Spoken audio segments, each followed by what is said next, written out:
Hello, everyone. Thank you for watching. My name is Mary D'Souza. I'm a Communications Officer for UNESCO for Global Citizenship Education.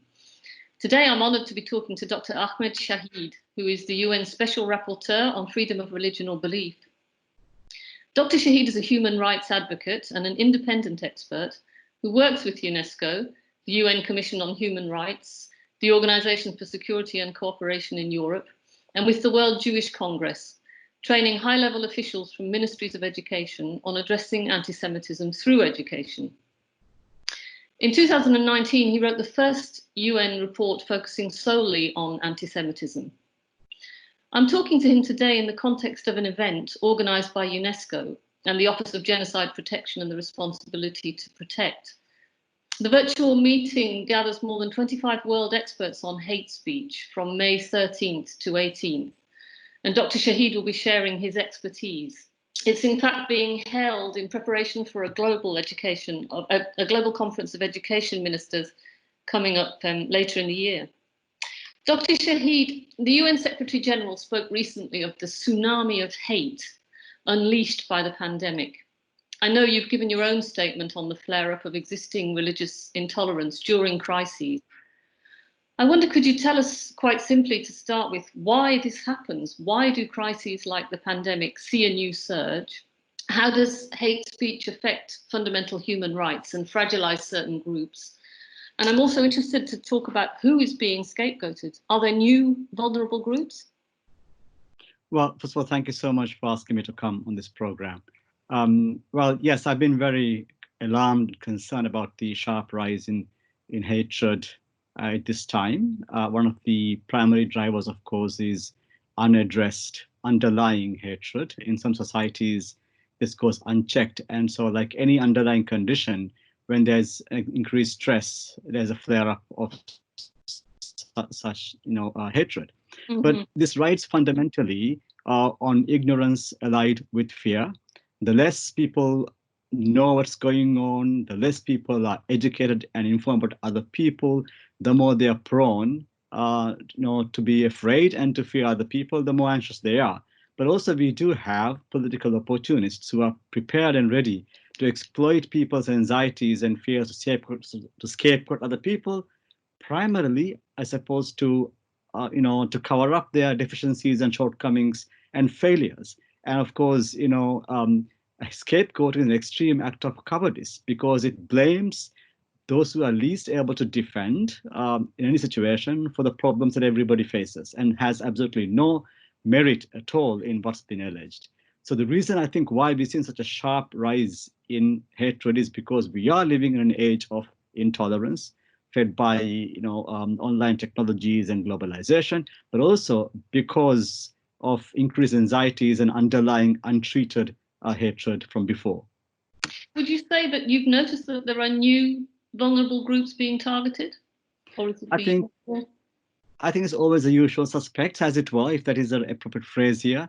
It's always the same people. I mean, I've said anti-Semitism is the canary in the coal mine of hatred. The first people we targeted are the Jewish communities. So this time too, we find a global pandemic, as it were, of anti-Semitism. And then, of course, followed by others who are in a minority situation. We have Muslims, we have the Baha'i, we have Christians in minority situations. We have basically anybody who's in a minority can be scapegoated, and we are seeing that. We blame refugees, we blame migrants, we blame everybody for our anxieties because the people we want to blame are often unable to defend themselves or are in a situation of vulnerability. Yes. So you're the author of a groundbreaking report on anti-Semitism. We mentioned that. Why did you feel the problem of anti-Semitism merited such strong attention? Well, there's been sharp increases in both frequency and magnitude of anti-Semitism in recent years. We've seen acts becoming increasingly violent. And it's an issue that is global in nature, global in scope. It occurs in every society. And then it covers the entire political spectrum, left, right, and center. And we will not be able to deal with the rising tide of hatred around the world unless we also dealt with, or perhaps begin with, dealing with one of the oldest and most pernicious forms of hatred, antisemitism. I think by challenging anti-Semites and by taking this on, we also show to others and learn from this exercise how to deal with other forms of hatred as well. We know that addressing hate speech and getting to its roots is complex. In your report, you talk about the role of education. What kind of education do you think is most powerful against anti-Semitism and hate speech in general? And where and when do you start? Well, like I said, fear and ignorance underlie hatred. So education is vitally important. The more informed people are, the more self-aware people are, the more self-reflective people are, the less vulnerable they are to be mobilized into hatred. And we must begin early, and we must do it all the time. We must look at age-appropriate pedagogical ways of learning. And I have stressed peer-to-peer exchanges, peer-to-peer learning as key to this through various forms of experiential and active learning that enables people and children to see what the world is like. And what's really important here is empathy-based learning, because hatred isn't about the person who's hated. It's about the person who is the hater here. It occurs in the mind of the hater. It's not to do with the characteristics of the person hated.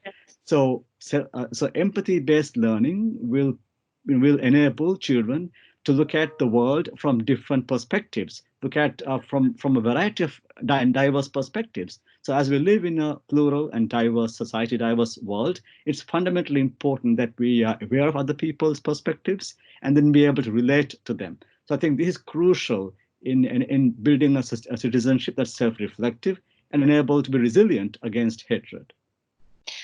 Finally, can you tell us a little bit about your role in the experts meeting that's coming up, and why events like that and the upcoming Education Ministers Conference are important?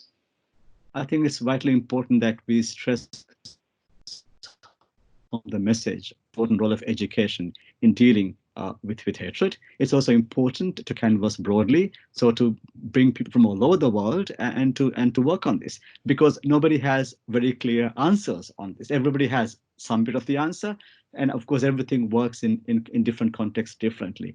Besides that, when we bring people committed to combating hatred, we build networks of solidarity, we learn from each other, we build networks around the world, and we also convey a very important message to those who are victims, that there are people who care, people who stand up against hatred, and people who act in solidarity with those who are targeted. So I think these sorts of events convey political commitment, convey a commitment amongst multi-stakeholders, and also enable us to build platforms and build coalitions to keep working on this very difficult and intractable but important challenge.